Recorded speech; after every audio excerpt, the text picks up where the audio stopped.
waxaa maalmihii dambe magaalada Jowhar ee caasimadda dowlad goboleedka Hirshabelle ka soconayay mooshinno ay wadeen qaar ka mid ah xildhibaanada baarlamaanka dowlad goboleedka Hirshabelle. xildhibaanadaasi ayaa maanta waxa ay kulan ku yeesheen magaalada Jowhar caasimadda dowlad goboleedka Hirshabelle ayaga oo sheegay in ay kalsoonida kala laabteen madaxweynaha dowlad goboleedka Hirshabelle Cali Cabdulaahi Cosoble.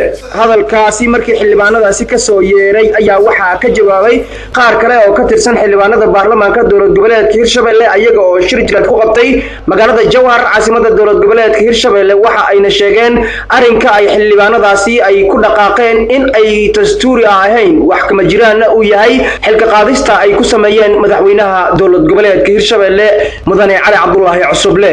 waa kuwan qaar ka tirsan xildhibaanada shirka jilad ku qabtay magaalada Jowhar oo ka hadlaya arrimahaasi.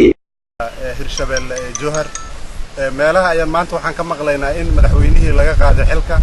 waxaan cadaynaynaa inaysan jirin meel looga qaaday oo sharciyan haddii wax laga qaadana waxay tahay in procedure la marsiiyo barnaamijkaas la soo gudbiyo mooshinka la qabto la mudeeyo kadibna yacni la sameeyo codayntii ay dhacdo.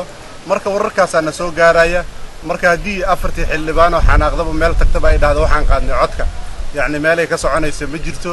waxaan leenahay sharciyadda iyaysan ku tumanin aqlabiyaddii baarlamaankana runtii way joogtaa.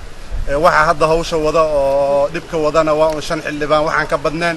marka waxaan leenahay qalalaasaha laga deeyo intii nidaamka ay mooshinka ku mataqaana ay ku keeneen iyo xilliga ay ayagu mataqaana u dhaxaysiiyeen wax sharci waafaqsan ma shalay mooshin soo qoreen maantana isla ayagiiba mataqaana yiri mooshin ma qaadanayna wixina wax sax ma waxa kale oo soo xiga mooshin waxa la rabaa in kooran buuxsan 20 qof haday meel ku tagto ama 5 qof inay tiraahdo mataqaana mooshin baan qaadayna wax saxan ma.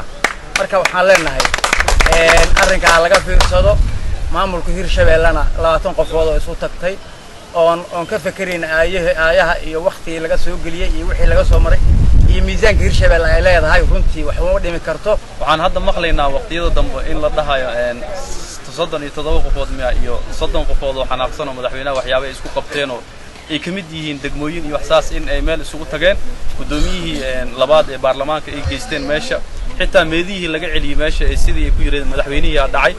waxaan u maleynayaa warta in dastuurka lagu xadgudbay maadaama mooshinka qofka markuu soo gudbiyo waxaa laga rabaa in mooshinka baarlamaanka la horkeeno la akhriyo. arrinta maanta dhacday waa arrin aan la yaabanahay arrin maaragtay yani tacadigeeda la waayo maamulka in la baabiyana maaha in maamulka la dhiso waxa muhiim ah in maamulka hore uu socdo. 20 nin inay meel iskugu tagto haday tiraahdo Cali Cabdulaahi uu dhacay yani aqliga saliimka ma ogolo. waxaan leenahay marka madaxweynaha soo dhawaado maamulkii waa sidiisii waana shaqaynaynaa haddana barina kala fadhigeena caadiga ah furmayo. shirkan jaraa'id maanta waxaan iskugu nimaanay shaqaaqad maanta ka dhacday caasimadda Hirshabelle Jowhar. wixii maanta ka dhacay runtii waxay wax nasiib darro ah oo maalmahanba runtii buuq badan oo ka jiray maamulka Hirshabelle gaar ahaan xildhibaanada. waxaana runtii suuqa la gashtay in madaxweynaha Hirshabelle xilkii laga qaaday.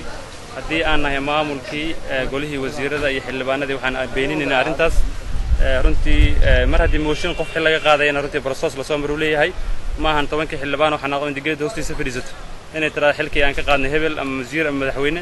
arrintaas runtii waxay horseedi doontaa barnaamijkii iyo dhibkii loo soo maray Hirshabelle in dib loogu noqdo. madaxweynaha Hirshabelle iyo gudoomiyaha baarlamaanka Bariita ayna soo gaari doonaan waana soo dhaweyn doonaa. maxamed yaasiin mahdi maxamed qalfa warbaahinta Jubba Shabeelle magaalada Jowhar.